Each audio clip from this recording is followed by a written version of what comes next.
मचिया ही बैठल सासु त बहू आया रज करई बहू आया रज करई हो। सासु दैना दे तू चाटे की चूंदरिया सगारे वापे जाइत सगारे वापे जाइती हो।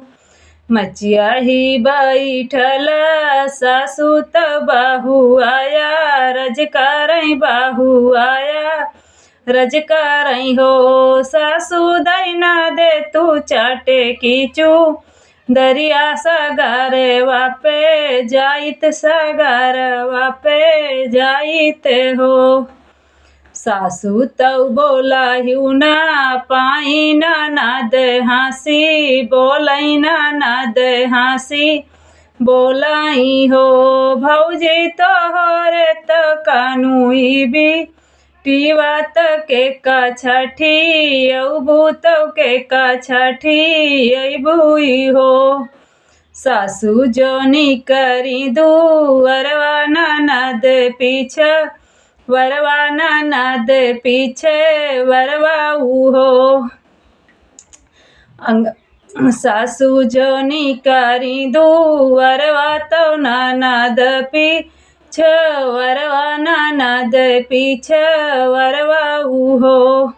सखिया हने लिही बाजार के मड़वा भीतर छठ पूजई भीतर छठ पूजाई हो। सखिया हनी लिही बाजार के मड़वा भीतर छठ पूजई भीतर छठ पूजाई हो। अंगने में खोदली सागरवा तो भीटवा बा नामई तो भीटवा बा नामाई हो। सखिया माटिया के बनायूं पू तरवा मुहुआ वाधो वावई तो मुहुआ धो वावई तो काजराला गावई तो काजराला गावाई हो। सखिया मोहवा धोवत की पुतरवा तौ साकर साकर करई तौ साकर साकर कराई हो। सखिया आखिया से आखिया में आज नका जरवा तो गोहार मारी रोई गोहार मारी रोमाई हो। सखिया आखिया में आजत का जरवा गोहार मारी रोई गोहार मारी रोमाई हो। बहुआ के कर रोवे लागा दिलवा तो के करे का दिलवा तो के माड़िया खोलऊ तो के माड़वा तू खोलाऊ हो।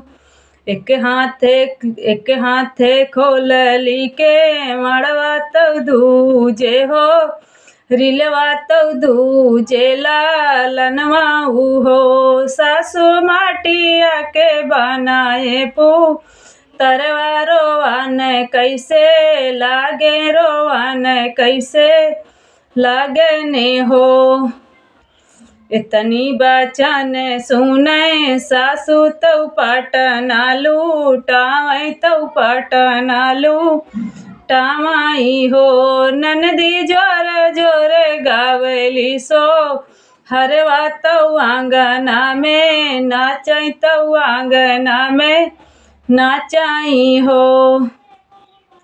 इतनी बचन सुनई सासु तो पटना लूटावई तो पटना लूटावई हो। सखिया ननदी जोर जोर गावेली सो हरे अंगना में नाचे हो अंगना में नाचाई हो।